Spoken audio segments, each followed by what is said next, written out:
खासकर exclusive UP में अब मुक्तेश्वरानंद केस और यूजीसी का काउंटर करे बीजेपी। आरएसएस का मैसेज, योगी ही चेहरा अनुशासनहीन लोगों को बाहर करें। शंकराचार्य विवाद सनातन एकता की मुहिम को प्रभावित कर रहा है। योगी सरकार हर तरीके से इस मुद्दे को काउंटर करे ताकि समाज में सनातन को लेकर पॉजिटिव मैसेज जाए। ये विषय लाखों लोगों की आस्था से जुड़ा है, इसे बहुत गंभीरता से लिया जाना चाहिए। आरएसएस का ये मैसेज यूपी में बीजेपी के शीर्ष नेतृत्व के लिए 6 मार्च को कानपुर में संघ और बीजेपी की मीटिंग में हुए सोर्स बताते हैं कि सीएम योगी आदित्यनाथ की मौजूदगी में हुई बैठक में यूपी के राजनीतिक माहौल, संगठन में बड़े बदलाव के साथ साथ शंकराचार्य और मुक्तेश्वरानंद से जुड़े विवाद को लेकर भी चर्चा हुई। बैठक में साफ कहा गया है कि शंकराचार्य मामले से सरकार और पार्टी को लेकर पैदा हुई निगेटिव दूर करने के लिए हर मुमकिन कोशिश की जाएगी ताकि लोगों को बीच ये मैसेज जाए कि सरकार सनातन और संतों के साथ खड़ी है। मीटिंग से पहले 24 नवंबर 2025 को आरएसएस चीफ मोहन भागवत और सीएम योगी आदित्यनाथ अयोध्या में मिले थे। इस साल लखनऊ में दोनों के बीच मुलाकातों को संगठनात्मक तालमेल के संकेत के रूप में देखा जा रहा है, लिहाजा बीजेपी लीडरशिप का यह मैसेज दे दिया गया है।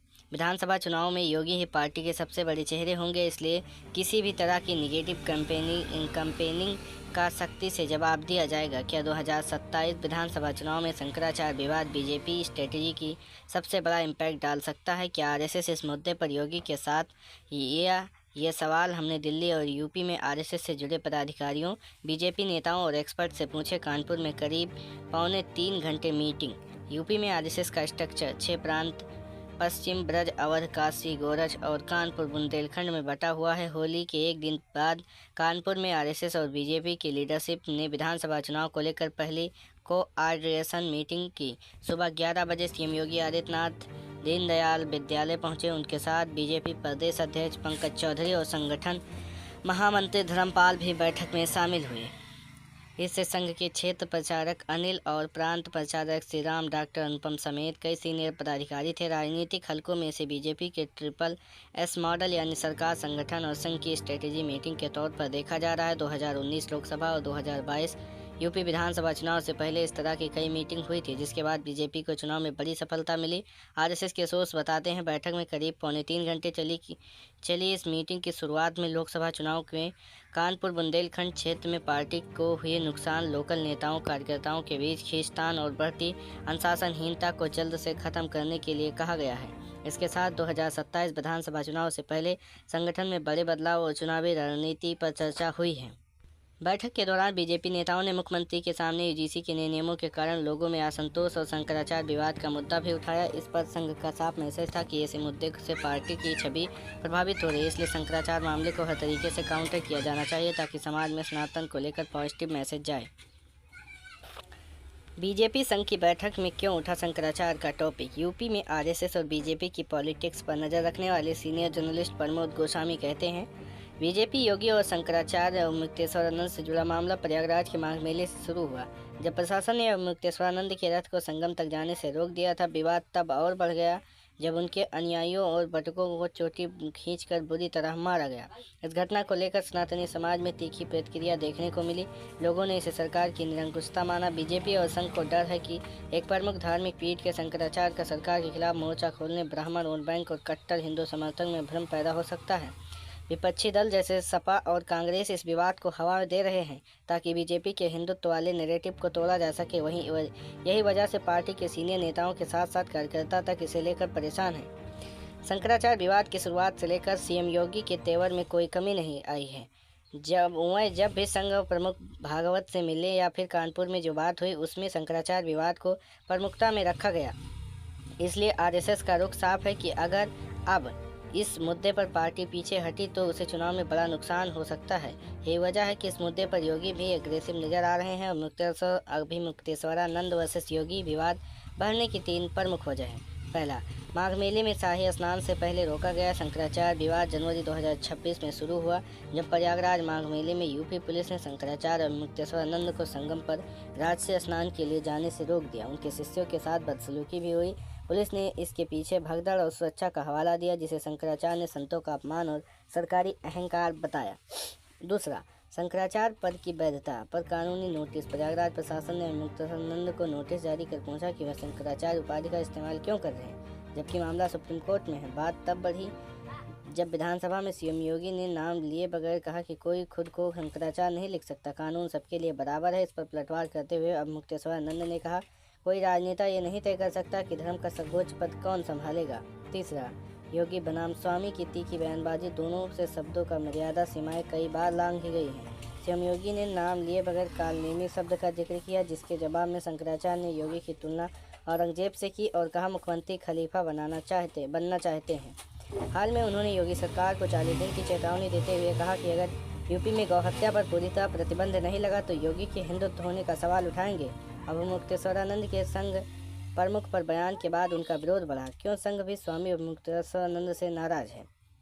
यह सवाल हमने कानपुर में हुई बैठक में मौजूद बीजेपी नेता से पूछा। नाम न जाहिर करने की गुजारिश पर वो कहते हैं, स्वामी अब मुक्तेश्वरानंद सरस्वती यूपी के अलग अलग जिलों में यात्रा कर रहे हैं। इस दौरान वो मीडिया से भी बात कर रहे हैं।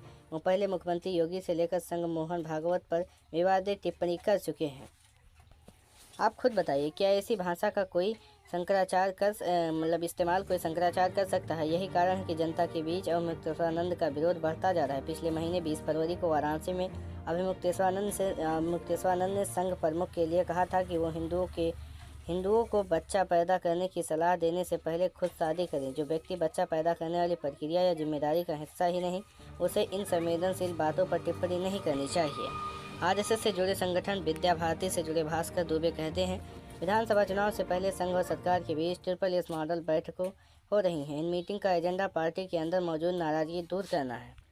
संघ की यही कोशिश रहती है कि किसी भी तरह के ज्वलंत मुद्दों को लेकर पार्टी कार्यकर्ता के बीच टकराव न हो। इस मुद्दे का समाधान निकालने की कोशिश की जा रही है ताकि चुनाव से पहले संगठनात्मक एकजुटता बनी रहे। समन्वय बैठक में बूथ स्तर के संगठन, क्षेत्र व प्रांत प्रचारकों को मुख्यमंत्री से सीधे संवाद करने का मौका मिले। एक्सपर्ट बोले, बीजेपी में शंकराचार्य और यूजीसी को लेकर अंदरूनी मतभेद है। सीनियर जर्नलिस्ट प्रमोद गोस्वामी कहते हैं, शंकराचार्य विवाद के तूल पकड़ते ही डिप्टी सीएम ब्रजेश पाठक ने बटकों को घर बुलाकर सम्मानित किया। केशव प्रसाद मौर्य भी उन्हें भगवान कहते हैं। दूसरी तरफ पूर्व सांसद ब्रिजभूषण शरण सिंह भी यूजीसी के नियमों का विरोध करते हुए इसे समाज में बांटने वाला असंतुलित कानून बता रहे हैं। इन बातों से साफ हो गया कि शंकराचार्य और यूजीसी विवाद को लेकर बीजेपी में अंदरूनी मतभेद की स्थिति है, जिसे खत्म करने के लिए अब पैचवर्क किया जा रहा है। इस बीच संघ और बीजेपी की लीडरशिप भी परेशान है कि वो 2027 चुनाव में किस मुंह से जनता के सामने वोट मांगने जाएंगे। 2019 विधानसभा चुनाव में बीजेपी को यूपी में 62 सीटें मिली थी। 2024 में ये सीटें घटकर 33 रह गईं। संघ के लिए योगी फ्यूचर पीएम कैंडिडेट इसलिए साथ खड़ा। संघ मामलों को जानकर और सीनियर जर्नलिस्ट कुमार भवेश चंद्र कहते हैं, स्वामी और मुक्तेश्वरानंद से जुड़े विवाद ने समाज में शंकराचार्य परंपरा को लेकर नए सवाल पैदा कर दिए हैं। कुछ लोग इसके समर्थन में हैं तो एक धारा विरोध कर रहा है। मामले के तूल पकड़ने के बाद बीजेपी और संघ दोनों अपनी अपनी तरह से इसे काउंटर कर रहे हैं। योगी आदित्यनाथ मौजूदा दौर में बीजेपी के बड़े नेता माने जाते हैं। कई बार उनके लिए बोला जाता है कि वो अगले पीएम कैंडिडेट भी हैं। सीएम योगी के खिलाफ अब मुक्तेश्वरानंद के जैसे बयान आ रहे हैं। ऐसे में अब संघ के लिए ये बड़ा सवाल बन गया है कि वो अपने नेता को बीच मैदान में कैसे छोड़ सकते हैं। 4 बड़े मामले जिनमें आरएसएस ने बीजेपी का साथ दिया। पहला, वक्फ संशोधन विधेयक। आरएसएस ने वक्फ संशोधन विधेयक मुद्दे पर केंद्र सरकार के रुख को पूरी तरह समर्थन दिया था। संघ के एक सीनियर पदाधिकारी के मुताबिक संघ का मानना है कि वक्फ संपत्तियों का परावर्धन पारदर्शी होना चाहिए। इसलिए बीते साल हुए कोऑर्डिनेशन बैठक में तय हुआ कि आरएसएस इस मुद्दे का दृष्टिकरण बनाम सुधार के रूप में जनता के बीच ले जाए। इसे लेकर खास रणनीति भी बनाई गई, जिसमें पसमादा मुस्लिम कम्युनिटी और गरीब तबके को ये समझाने का जिम्मा स्वयंसेवक को दिया गया कि ये कानून उनके हक में लाया जा रहा है। दूसरा, यूजीसी रेगुलेशन 2026 और आरक्षण विवाद। जनवरी 2026 में नए यूजीसी नियमों को लेकर सवर्ण और दलित दोनों समुदाय में नाराजगी देखी गई। तब संघ ने सरकार को सलाह दी कि वो दलित समुदाय, विशेषकर जाटों के बीच जा रही नकारात्मक को रोकने के लिए संत रविदास की 650वीं जयंती को बड़े स्तर पर मनाए। संघ इसके लिए सामाजिक समरसता अभियान चला रहा है। बीजेपी आरक्षण के साथ कोई छेड़छाड़ नहीं करेगी। धर्मांतरण और अवैध मदरसों मजारों पर बुलडोजर एक्शन। पश्चिमी यूपी और पीलीभीत, लखीमपुर खीरी जैसे तराई क्षेत्रों में धर्मांतरण की रिपोर्ट पर संघ ने चिंता जताई थी। इस पर आरएसएस ने योगी सरकार के अवैध मजारों को हटाने, धर्मांतरण विरोधी कानून और सख्ती से लागू करने के फैसलों का खुलकर समर्थन किया। मथुरा और काशी का मुद्दा। अयोध्या में राम मंदिर निर्माण के बाद संघ और मथुरा और काशी के मुद्दों पर बीजेपी को फ्री हैंड दिया। हालांकि अगस्त 2025 में संघ प्रमुख मोहन भागवत ने कहा कि आरएसएस मथुरा हो या काशी किसी भी मंदिर आंदोलन में भाग नहीं लेगा। अगर स्वयंसेवक मंदिरों के आंदोलन में शामिल होना चाहते हैं तो संगठन उन्हें नहीं रोकेगा।